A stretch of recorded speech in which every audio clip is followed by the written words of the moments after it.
28 जून 1914 एक 19 साल का स्कूल में पढ़ने वाला स्टूडेंट ऑस्ट्रियो हंगेरियन एम्पायर के प्रिंस की गोली मारकर हत्या कर देता है और इस एक घटना की वजह से जंग छिड़ जाती है। एक ऐसी जंग जो 4 साल तक चलती है, जिसमें 2 करोड़ से ज्यादा लोगों की जानें जाती हैं। एक ऐसी वॉर जिसमें कई एंशिएंट एम्पायर्स खत्म हो जाते हैं। एक ऐसी वॉर जो ढेर सारे कंट्रीज और कॉन्टिनेंट्स पर लड़ी जाती है। आज के दिन हम इस वॉर को वर्ल्ड वॉर 1 के नाम से जानते हैं। सुनने में बड़ा सेंसेशनल लगता है ना ये, कि इस एक सिंगल घटना की वजह से दुनिया में वर्ल्ड वॉर 1 हो गई। अगर हम टाइम मशीन लेकर वापस जा पाते और इस असैसिनेशन को होने से रोक पाते तो क्या दुनिया में कोई वर्ल्ड वॉर नहीं होती? रियलिटी इतनी सिंपल नहीं है दोस्तों। कोई भी इतनी बड़ी जंग एक लंबे कॉम्प्लेक्स चेन ऑफ रीजंस की वजह से होती है और फिर एक ऐसी घटना होती है जिसकी वजह से वो स्पार्क आता है।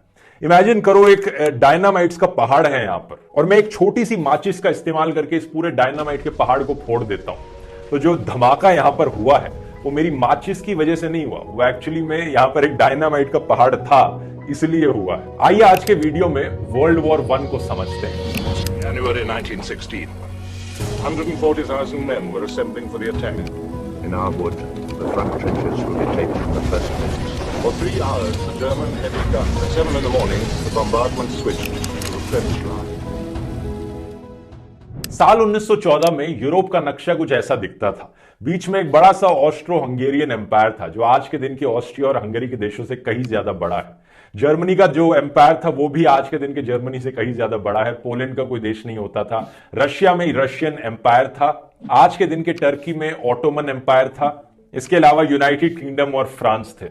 अब इंटरेस्टिंग चीज यह है जाननी दोस्तों कि ज्यादातर यूरोपियन देश उस समय में मोनार्कीज थे, यानी एक राजा महाराजा का राज रहता था वहां पर। इनफैक्ट सिर्फ 3 देश थे यूरोप में जो डेमोक्रेसीज थे, मोनार्की नहीं थे।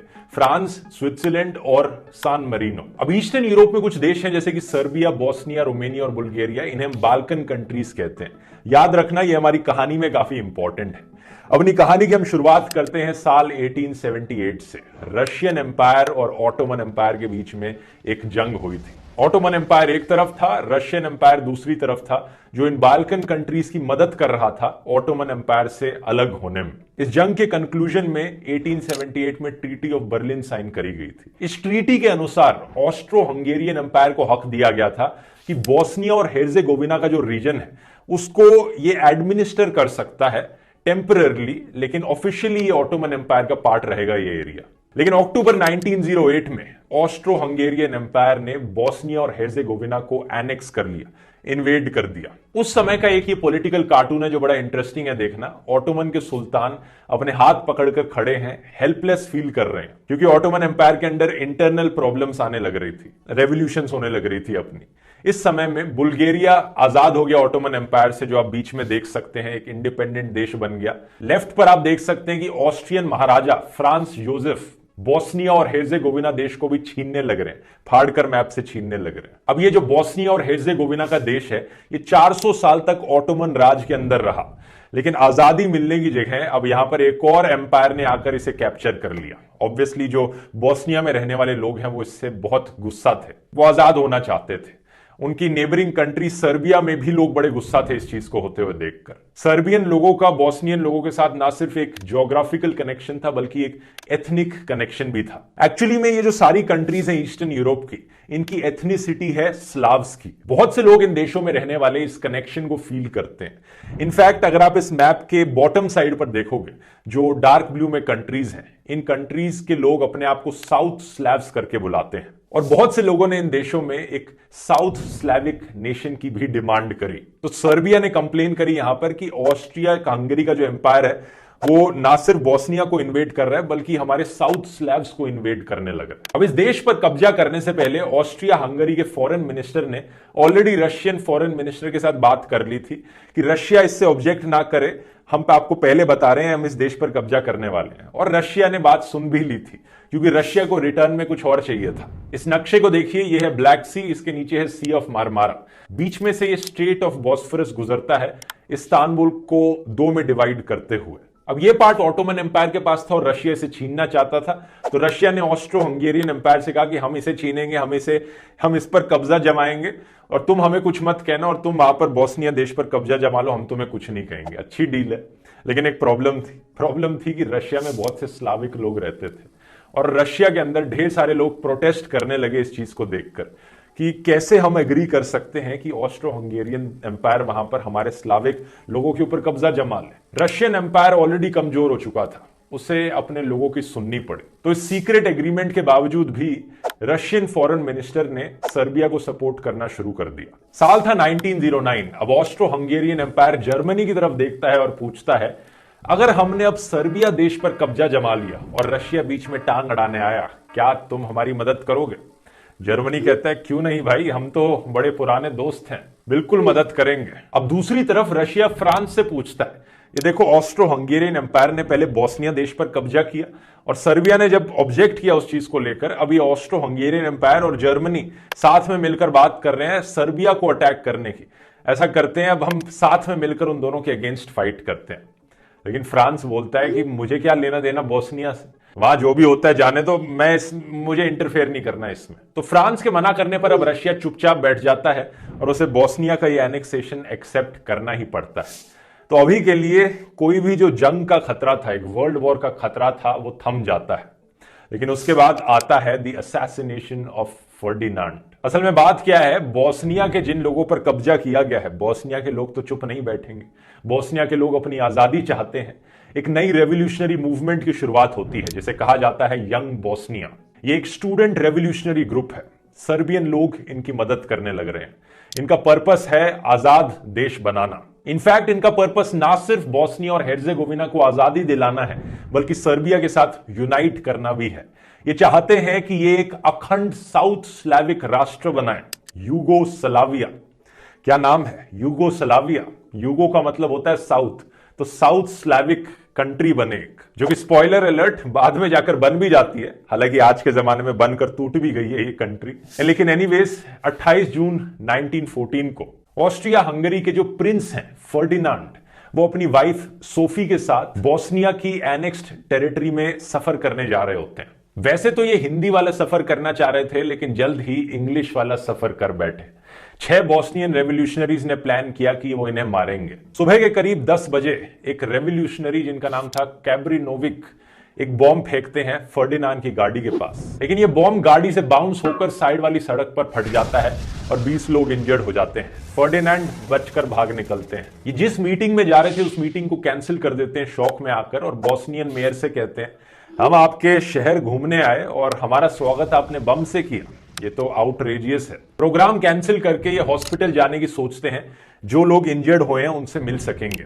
हॉस्पिटल के रास्ते में इनकी गाड़ी गलती से एक गलत टर्न ले लेती है बाय मिस्टेक। जब ये गाड़ी मोड़ने लगते हैं वापस सही जाने के लिए, रियलाइज करते हैं कि एक्चुअली में ये एक रेवोल्यूशनरी के सिर्फ 5 फीट की दूरी पर आ गए हैं। एक 19 साल का स्कूल का स्टूडेंट गवरीलो प्रिंसेप, जिसकी मैंने वीडियो में शुरू में बात करी, यही वो इंसान है जो गोली चला देता है फर्डिनांड और उनकी वाइफ सोफी पर और हत्या कर देता है ऑस्ट्रो हंगेरियन एम्पायर के प्रिंस की। गवरीलो प्रिंसेप को इमीडिएटली अरेस्ट कर लिया जाता है, लेकिन इसकी एज 20 साल से 2 महीने कम होती है और लॉ के हिसाब से फांसी नहीं दी जा सकती, तो इसलिए 20 साल जेल दी जाती है गवरीलो को इस असैसिनेशन के लिए। ट्रायल के दौरान ये कहते हैं कि मैं एक यूगोस्लाव नेशनलिस्ट हूं, मेरा मकसद है सारे यूगोस्लाव्स को यूनाइट करना, और मुझे फर्क नहीं पड़ता कि यूगोस्लाव किस स्टेट का हिस्सा बनेगा, लेकिन अभी के लिए मैं चाहता हूं कि ऑस्ट्रिया से हमें आजादी मिले। ऑस्ट्रो हंगेरियन एम्पायर का महाराज इस घटना को देखकर आग बबूला हो जाता है और गुस्से में आकर जंग छेड़ देता है सर्बिया देश के खिलाफ। रशिया देखता है कि अब सर्बिया देश पर कब्जा करने की कोशिश करी जा रही है। रशिया पहुंचता है सर्बिया को बचाने। जर्मनी देखता है कि रशिया अब ऑस्ट्रो हंगेरियन एम्पायर के खिलाफ जा रहा है, तो जर्मनी पहुंचता है ऑस्ट्रो हंगेरियन एम्पायर को बचाने। इस बारी फ्रांस भी पीछे नहीं रहता और फ्रांस पहुंच जाता है रशिया और सर्बिया के सपोर्ट में। यहां पर एक बड़ी इंटरेस्टिंग चेन बन गई है जिसे चेन ऑफ फ्रेंडशिप कहा जाता है। बड़ा ही इंटरेस्टिंग ये कार्टून है जो इस सिचुएशन को डिस्क्राइब करते हुए बनाया गया था। यहां पर इटली देश एक्चुअली में ऑस्ट्रिया हंगरी और जर्मनी के साथ अलायंस में था, लेकिन अपनी एग्रीमेंट से पीछे हट जाता है इटली इन दोनों को सपोर्ट करने से, क्योंकि एग्रीमेंट में कहा गया था कि अगर हमारे देश के ऊपर कोई हमला होता है तब हम आपकी मदद कर सकते हैं। लेकिन यहां पर तो लिटरली ऑस्ट्रिया हंगरी और जर्मनी इन्वेड करने लग रहे हैं सर्बिया देश को, खुद से हमला करने लग रहे हैं, तो हम पीछे हट रहे हैं। लेकिन क्योंकि ऑटोमन एम्पायर की दुश्मनी थी रशिया के साथ, तो ऑटोमन एम्पायर पहुंच जाता है ऑस्ट्रो हंगेरियन एम्पायर के सपोर्ट में। अब यहां पर यूनाइटेड किंगडम की भी इन्वॉल्वमेंट हो जाती है, क्योंकि रशिया, फ्रांस और ब्रिटेन की एक अलायंस ट्रीटी थी ट्रिपल एंटेंटे करके, और इस तरह से एक बड़ी जंग होती है, द ग्रेट वॉर, जहां पर ये सारी कंट्रीज एक दूसरे के साथ जंग पर आ जाती हैं। बाद में यूएसए और जापान जैसे देश भी जुड़ जाते हैं इस जंग में ब्रिटेन और फ्रांस का सपोर्ट करने, और ऑब्वियसली जिन देशों पर ब्रिटिश राज था जैसे कि इंडिया, वो देश भी इन्वॉल्व हो जाते हैं इस जंग में, क्योंकि ब्रिटिश को सोल्जर्स की जरूरत थी। तो सबसे आसान ऑप्शन रहेगा कि जिन देशों पर ब्रिटिश ने कॉलोनाइज कर रखा है, ऑब्वियसली उन देशों के लोगों को इस्तेमाल किया जाए सोल्जर्स की तरह। तो ढेर सारे इंडियंस भी जाते हैं ब्रिटेन के बिहाफ पर इस वर्ल्ड वॉर वन में पार्टिसिपेट करने के लिए। तो ऐसे शुरुआत होती है दोस्तों वर्ल्ड वॉर वन की। लेकिन यहां पर एक बहुत ही जरूरी सवाल उठता है, ये सारे देश क्यों इतने उत्सुक थे एक दूसरे के खिलाफ जंग लड़ने के लिए? आज के दिन ऐसा कुछ हो जाए तो इतने सारे देशों के बीच में जंग तो नहीं होगी। उस समय क्या ऐसा अलग था कि ये सारे देश जंग पर गए? इसके 4 मेन कारण बताए जाते हैं दोस्तों। नेशनलिज्म, इंपीरियलिज्म, मिलिटेरिज्म और अलायंसेस। नेशनलिज्म का यहां पर मतलब है दोस्तों बिना लिबरेशन के नेशनलिज्म, बिना आजादी का नेशनलिज्म। एक ऐसा नेशनलिज्म जो रेस पर आधारित हो, जो इस पर आधारित हो कि मेरी कंट्री बेस्ट कंट्री है दुनिया की, और जो बाकी कंट्री है उनके खिलाफ एक एग्रेसिव एटीट्यूड होना, बाकी कंट्रीज को एक निचली नजर से देखना। जब बिस्मार्क ने जर्मनी को यूनिफाई किया था 1871 में, वो नेशनलिज्म के बेसिस पर किया था। लेकिन फिर भी जर्मनी एक कॉन्स्टिट्यूशनल मोनार्की थी, प्रशियन मोनार्की के अंडर। लोगों के अंदर इस नेशनलिज्म की भावना का इन राजा महाराजाओं ने फायदा उठाया, दुरुपयोग किया, लोगों को कन्विंस किया कि यहां पर वॉर पर चले जाओ अपने देश के लिए। और यहां पर इन्होंने वॉर डिक्लेयर करी इंपीरियलिज्म के लिए, बाकी कंट्रीज को ऑक्यूपाई करने के लिए, उन पर कब्जा करने के लिए। अब यहां पर आप सोचोगे अपने देश को मैनेज करना ही इतना मुश्किल काम होता है, ये लोग अपनी कंट्रीज के बॉर्डर्स को क्यों एक्सपैंड करना चाह रहे थे, क्यों दूसरी कंट्रीज पर कब्जा करना चाह रहे थे और सिरदर्द उठाना चाह रहे थे? इसका सिंपल आंसर है दोस्तों, लूट मचाना। राजा महाराजा दूसरे देशों पर कब्जा करते थे, एक तो अपनी प्राइड के लिए, पावर पाने के लिए, ये देखो मेरे अंदर कितना इलाका आता है, इतने बड़े एरिया पर मेरा राज है, और दूसरा रिसोर्सेस को एक्सप्लॉइट करने के लिए उन एरियाज के। कहीं पर सोना पाया जाता था, उसे लूट कर अपनी ट्रेजरी में रखने के लिए। और 1900s तक ये जो काम था लूटने का, ये कैपिटलिस्ट कंपनीज भी करने लग गई थी, जैसे कि east India company. East India company ने ही तो पहले कब्जा किया था इंडिया के एरियाज और इंडिया की वेल्थ को ड्रेन करना शुरू किया था। इसलिए कई लोग इंपीरियलिज्म को हाईएस्ट स्टेज ऑफ कैपिटलिज्म करके पुकारते हैं कि कैपिटलिस्ट बाकी देशों पर कब्जा करके उनके रॉ मटेरियल और चीप लेबर का फायदा उठाते हैं अपना प्रॉफिट कमाने के लिए। उस समय के एक फेमस कैपिटलिस्ट हेनरी फोर्ड, जिन्होंने फोर्ड कंपनी की शुरुआत करी थी, उन्होंने इनफैक्ट खुद एक बड़ा फेमस डायलॉग कहा था वॉर और कैपिटलिज्म को लेकर। Do you want to know the cause of war? It is capitalism, greed, the dirty hunger for dollars. Take away the capitalist and you will sweep war from earth. वैसे ये जो imperialism था दोस्तों, ये बिना militarism के possible नहीं था। बहुत सारा पैसा खर्च करना पड़ता था इन कंट्रीज को मिलिट्री पर, ताकि ये और देशों पर कब्जा कर सकें simply by brute force. British की रॉयल नेवी उस समय दुनिया की लार्जेस्ट नेवी होती थी, जिसकी मदद से ब्रिटेन अपने इतने बड़े इंपीरियलिस्टिक एम्पायर को चला पाता था। उस समय की ये जो 6 ग्रेट बड़ी पावर्स थी, Britain, France, Germany, Austria Hungary, Russia और इटली, इनकी कंबाइंड मिलिट्री स्पेंडिंग 1870 में 94 मिलियन पाउंड्स के आसपास थी, और 1914 तक ये 4 गुना बढ़ चुकी थी। ये बहुत पैसा खर्च कर रहे थे ये सारे के सारे देश मिलिट्री पर। इन सारे देशों को इंपीरियलिज्म में काफी इंटरेस्ट था, ज्यादा से ज्यादा देशों पर कब्जा जमाया जा सके, अपने एम्पायर को बड़ा किया जा सके। और सबसे इंटरेस्टिंग चीज ये है दोस्तों कि जब यहां पर मैं देश की बात करता हूं, मेरा मतलब देश से मोस्टली है उस देश के मोनार्क, जो महाराजा उस एम्पायर के थे। क्योंकि डेमोक्रेसी तो थी नहीं, लोगों की तो मर्जी सुनी नहीं जाती थी, सिर्फ एक इंसान जो टॉप पर बैठा है उसकी मर्जी चलती थी। और बड़े ही क्रूर राजा महाराजाओं थे यहाँ पर। जर्मनी में काइजर विल्हेम II थे इस वक्त, जिन्हें बड़ा क्रोधी राजा माना जाता है। ये हमेशा डर में बैठे रहते थे कि फ्रांस, ब्रिटेन या रशिया कहीं जर्मनी पर हमला ना कर दे। रशिया में सार निकोलस II, जो अपनी सत्ता संभाल नहीं पा रहे थे, आखिरी एम्परर रहे रशियन एम्पायर के। और ब्रिटेन के हेड ऑफ स्टेट थे किंग जॉर्ज V। एक इंटरेस्टिंग फैक्ट बताऊं, ये जो तीनों राजा थे, ये तीनों एक दूसरे के फर्स्ट कजन्स थे, एक ही फैमिली के लोग थे ये लिटरली। 3 देशों के राजा, इमेजिन कर सकते हो। तो वर्ल्ड वॉर 1 एक तरह से यहाँ पर गेम ऑफ थ्रोन्स चल रहा था लिटरली, एक फैमिली फाइटिंग समझ सकते हो इसे। कहा जाता है कि क्वीन विक्टोरिया ने कोशिश करी थी इन तीनों के बीच में लड़ाई रुकवाने की, लेकिन उनकी डेथ के बाद ये पॉसिबल हो नहीं पाया। चौथा रीजन यहां पर बताया जाता है अलायंसेस। इन सारे देशों के बीच में इतनी सारी पॉलिटिकल अलायंसेस देखने को मिली। 1882 में ट्रिपल अलायंस बनी थी जर्मनी, ऑस्ट्रिया हंगेरियन एम्पायर और इटली के बीच में। इन तीनों कंट्रीज ने प्रॉमिस किया था म्यूचुअल सपोर्ट एक दूसरे को अगर किसी भी ग्रेट पावर के ऊपर हमला किया जाता है तो। दूसरी मेजर अलायंस बनी थी 1907 में ट्रिपल एंटेंटे करके, ग्रेट ब्रिटेन, फ्रांस और रशिया के बीच में। ये अलायंसेस बनाने के पीछे ओरिजिनल रीजन ही था इंपीरियलिज्म। ये सारे देश दूसरे देशों पर कब्जा करते थे और फिर जेलस फील करते थे कि इस देश ने इस अफ्रीकन देश पे कब्जा कर लिया, इस वाले देश ने इधर कब्जा कर लिया, अब हमें अपने एम्पायर को यहां बढ़ाना है, वहां बढ़ाना है। यही चीजें चल रही थी। अब ऐसे केस में आम जनता का क्या हाल था? आम जनता क्यों इन राजा महाराजाओं के चक्कर में आकर एक दूसरे से लड़ने लग जाए? क्या जनता चाहती थी वर्ल्ड वॉर 1 हो? इसका जवाब है दोस्तों, मोस्टली नहीं। लेकिन फिर भी आम जनता इस जंग में धकेली गई। पहला रीजन, जो एक सोल्जर की नौकरी होती थी उस टाइम पर, वो गरीब लोगों के लिए होती थी। एक आम इंसान सोल्जर बने, अपनी जान दांव पर लगाए किसी राजा के लालच के लिए। कोई ये क्यों करना चाहेगा?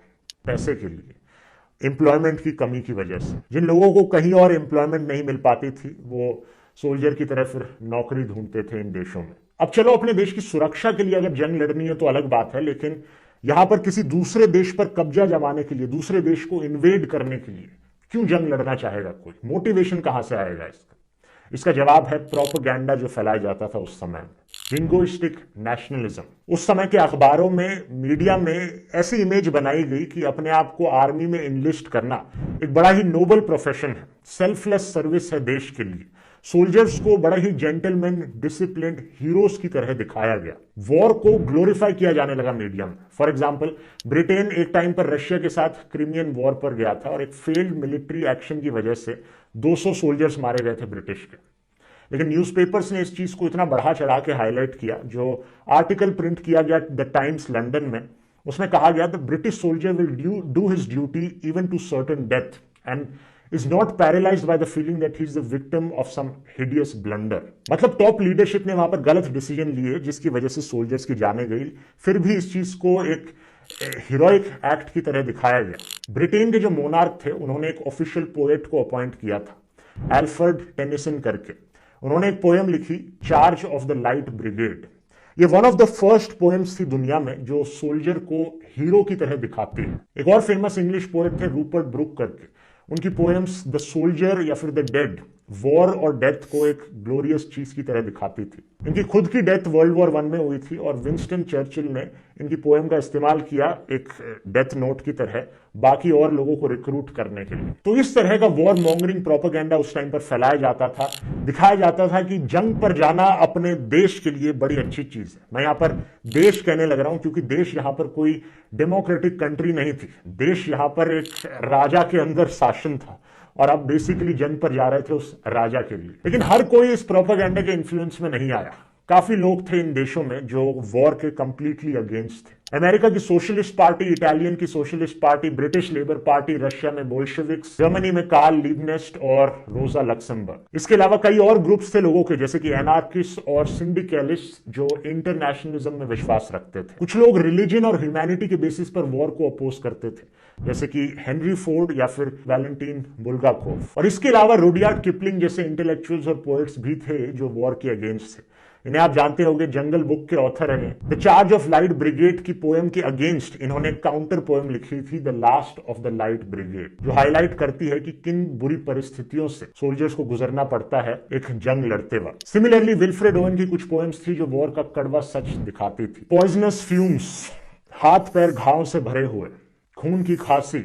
अगर आप सही में समझ पाओगे कि किन परिस्थितियों से एक सोल्जर को गुजरना पड़ता है वॉर में, तो कभी भी आप वॉर को एंथुजियाज्म की तरीके से नहीं देखोगे। शायद सबसे legendary anti war poem Thomas Hardy ने लिखी थी 1909 में, द मैन ही किल्ड। इस पोएम में दिखाते हैं कि एक सोल्जर दूसरे सोल्जर को गोली से मार डालता है। क्योंकि दोनों अनएम्प्लॉयड लोग थे जिनके पास कोई काम नहीं था, कुछ पैसे कमाने के लिए अपनी फैमिली के लिए वो सोल्जर की तरह भर्ती हो गए, अपने देश के लिए फाइट करी और सामने आकर एक दूसरे पर गोली चला दी। लेकिन अगर यही दोनों लोग एक दूसरे को एक अच्छे से रेस्टोरेंट में मिलते दूसरे के देश में, तो शायद खुशी खुशी एक दूसरे के साथ गाते और खाना खाते, अब जश्न मनाते।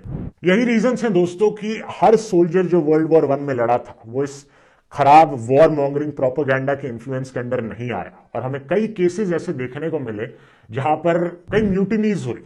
फ्रांस में एक केस हुआ कि एक पूरी बटालियन ने हाथ खड़े कर दिए कि हम ये जंग नहीं लड़ रहे। रशिया में सोल्जर्स ने अपने ही राजाओं के खिलाफ जंग छेड़ दी। और सबसे इंटरेस्टिंग तो केस है the Christmas truce of 1914। 1914 year में जब वॉर चल रही थी, क्रिसमस का टाइम आया, तो एक तरफ ब्रिटिश सोल्जर्स, एक तरफ जर्मन सोल्जर्स साथ में आ गए क्रिसमस सेलिब्रेट करने जंग के मैदान पर।